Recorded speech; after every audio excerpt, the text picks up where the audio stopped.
Now you click the title of this video and some of you might be thinking, wow, what an idiot, he doesn't know how to spell guerrilla. But no, as based as guerrilla warfare is, we're going to be talking about guerrilla warfare and not guerrilla warfare. Well, it's about chimpanzees, but the title is a funny play on words, so I'm keeping it. Anyway, enough monkey business. Time to get into some monkey business.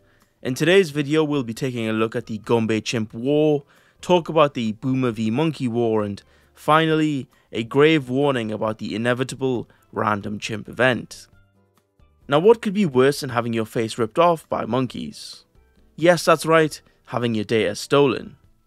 Okay, maybe the monkey thing is worse, but you haven't even met a monkey in real life, but I can guarantee that you've had your data stolen, and your stolen data can cause you a lot more damage than just one monkey. You might think that your online accounts are safe because you use two-factor authentication and a mobile code, right?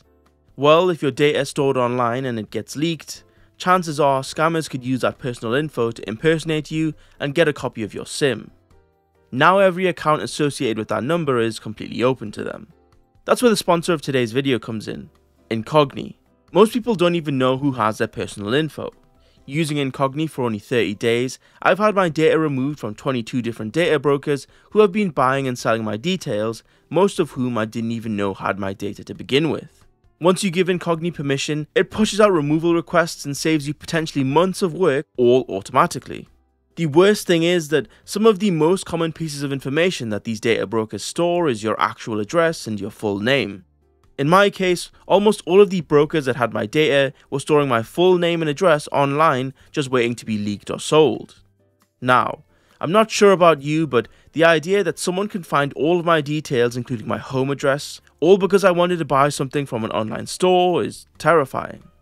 But thanks to Incogni, that's no longer a worry, as they also request your data to be put on suppression lists so that they can never store your data again. Go check it out for yourself today and get a discount at incogni.com/stoicstick and use code STOICSTICK to get an exclusive offer of 60% off. That's incogni.com/stoicstick and use code STOICSTICK or click the link below to take your personal data off the market.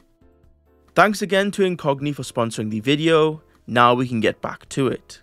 Now chimpanzees, monkeys, and orangutans, they seem like pretty fun little guys, right? Well, no. Very much no. They're basically just pure muscle, full of dense, fast-twitch muscle fibers, and they also have way less neurons in their muscles, so that when they activate these neurons, more of the muscle is engaged, ultimately meaning that they can't perform fine motor functions, but they can rip you to pieces. So this episode of SpongeBob is actually scientifically accurate. Most chimpanzees also have an average IQ of 45, which puts them on the levels of a human toddler. So, what do you get when you mix insane muscle density and the brain of a toddler? Not very good things.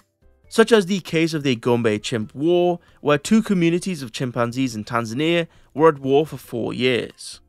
It all began in the Kigoma region of Tanzania. The Kasakela were a large chimpanzee community that in 1974 had a small group of chimpanzees defect. These defectors formed their own new community, the Kahama community, and these are the two belligerents of the first Gom Chimpanzee War. Yes, there was more than one.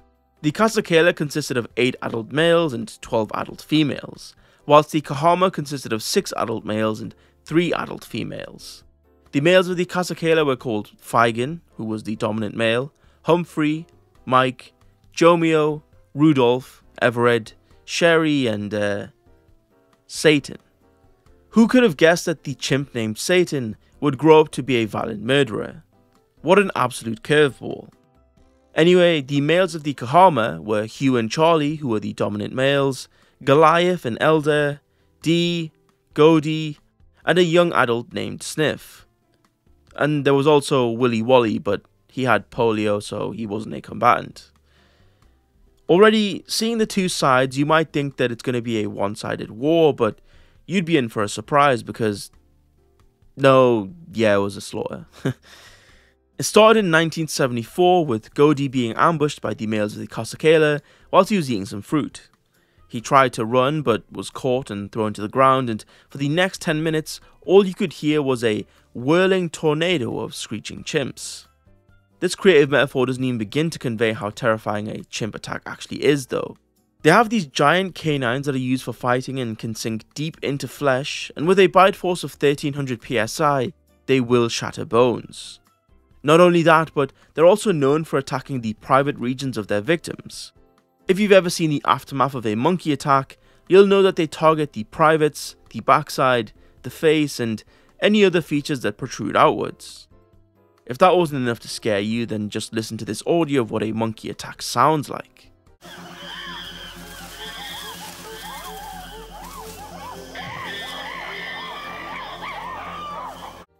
Yeah, I know that in my smart monkey conspiracy video I talked about how they are smart like us but play dumb to avoid paying taxes, but I would be perfectly fine with chimpanzees not working or paying taxes if it meant that they were locked away safely in cages. So, Godi is left to die and succumbs to his injuries just a few days later. The next victim of the Gom Chimp War is D, who like Godi was ambushed and then died to his injuries just a few days later. The attack on D was just as vicious as the attack on Godi, although this time a female from the Kasakela joined in the attack, which is usually unheard of. These Kasakela chimps really are something else. Goliath, the elder in the Kahama, was next in the sights of the Kasakela warband, and he was found and cornered by 5 of the Kasakela males: Feigen, Fabian, Humphrey, Jomeo, and Satan. What's worse is that Goliath used to be an ambassador for peace within the communities, and his betrayal is especially sad with that in mind. I probably don't have to mention that Goliath also died due to his injuries days later. Hugh also went missing shortly after the attack on Goliath and is presumed dead, while the other dominant male, Charlie, was also found dead at the Kahama stream with injuries that indicated that he met the same fate as the other Kahama males. This left only Sniff and Willy Wally as the last 2 males in the Kahama, though they wouldn't last very long. The Kasakela chimps around this time also attacked one of the adult females called Madam B, but that's kind of a regular occurrence for chimpanzees. They kill females from other communities pretty regularly. Willy Wally then went missing with no body ever found, so he's also going to be presumed dead. I mean, it's probably a better way to go than being found by the Kasakela chimps.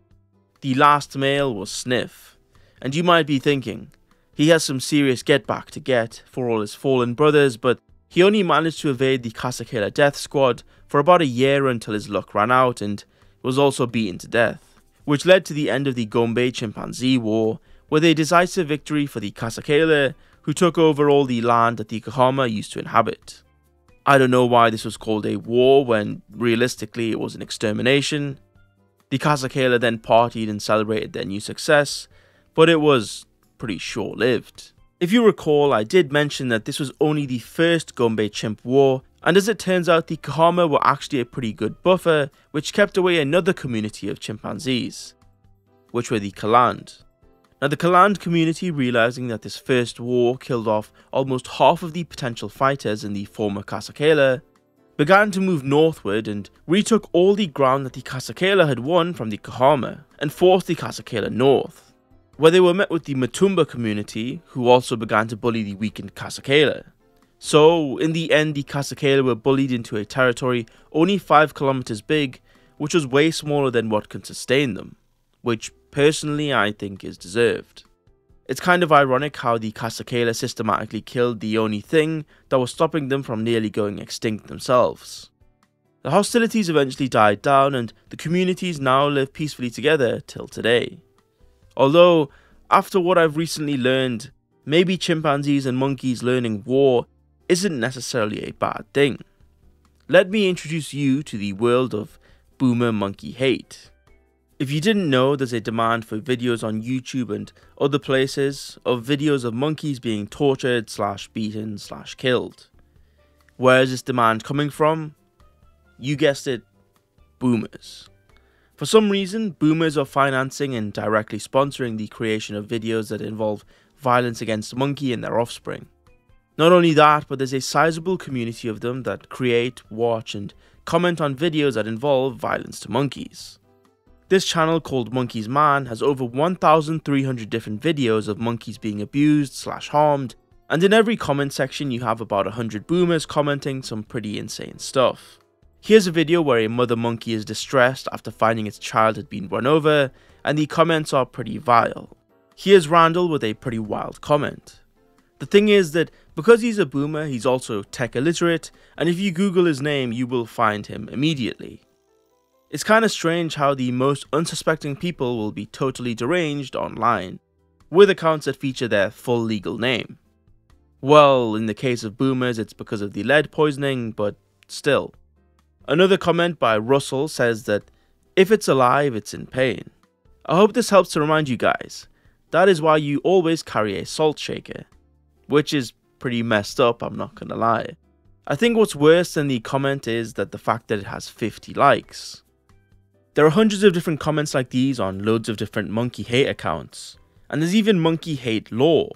A lot of the comments will recognize the specific monkeys involved and talk about them by name, which I can only imagine is possible by watching probably dozens, if not hundreds of hours of this weird stuff. You see all this type of stuff and then you start to wonder, maybe the monkeys learning war isn't necessarily such a bad thing, but from my experience, this type of behaviour can only culminate in a singularity event, which is prophesized as the random chimp event. Now, for those of you who weren't on the internet in prehistoric times, yes, I'm talking about 2020, you may not have heard about the random chimp event.